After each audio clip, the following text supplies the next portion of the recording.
Assalamualaikum warahmatullahi wabarakatuh. Kali ini saya akan menjelaskan mengenai persiapan pembuatan software dan pembuatan skema kerja aplikasi implementasi metode kecerdasan komputasional. Judul yang saya ajukan adalah klasifikasi artikel berita menggunakan metode Naif Bayes, yang disusun oleh saya sendiri, Muhammad Alfan Nurussalam.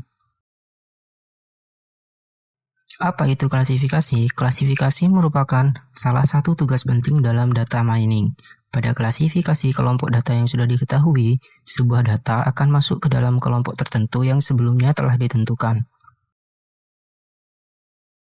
Ada 3 strategi utama dalam proses klasifikasi ini. Yang pertama adalah pengumpulan data, yang kedua adalah text processing, dan yang ketiga adalah klasifikasi. Pengumpulan data diperoleh dengan cara crawling dari situs berita online portalmadura.com.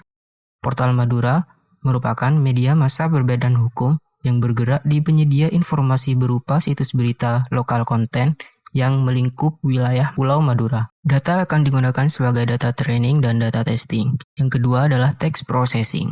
Teks hasil crawling akan dilakukan proses reduksi teks dengan tujuan untuk membuang kata-kata yang tidak penting dan membuang kata imbuhan.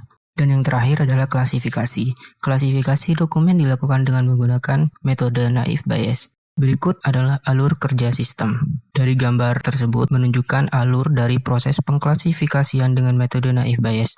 Adapun tahapannya yaitu melakukan input data uji berita, lalu data tersebut dilakukan pre-processing. Setelah data dilakukan pre-processing, selanjutnya menghitung time frekuensi, dan langkah selanjutnya adalah proses klasifikasi, yaitu dengan cara menghitung menggunakan rumus Naif Bayes untuk setiap kategori dengan mengacu pada model probabilitas yang telah diketahui pada proses pelatihan sebelumnya.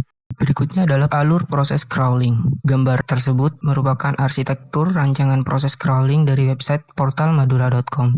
Crawling dilakukan terhadap 10 kategori, yaitu hukum, gaya hidup, ekonomi, olahraga, sosial, budaya, wisata, politika, iptek, internasional, dan pariwisata. Dari kategori tersebut diambil 40 dokumen yang terbagi dalam beberapa page atau halaman. Dokumen berisi judul, isi, link, dan kategori yang akan digunakan sebagai data training, kemudian disimpan ke dalam database. Selanjutnya adalah tahapan pre-processing. Pada tahapan pre-processing terdapat 4 bagian, yaitu case folding. Case folding adalah mengubah semua huruf menjadi huruf kecil.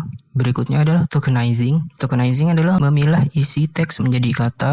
Berikutnya adalah filtering, atau mengambil kata-kata penting dalam dokumen, bisa menggunakan algoritma stop list atau membuang kata-kata tidak penting, atau menggunakan word list, yaitu menyimpan kata-kata penting. Yang terakhir adalah proses stemming. Stemming adalah proses membuang kata imbuhan atau mengembalikan kata ke bentuk dasarnya. Sekian penjelasan dari saya, kurang lebihnya mohon maaf. Wassalamualaikum warahmatullahi wabarakatuh.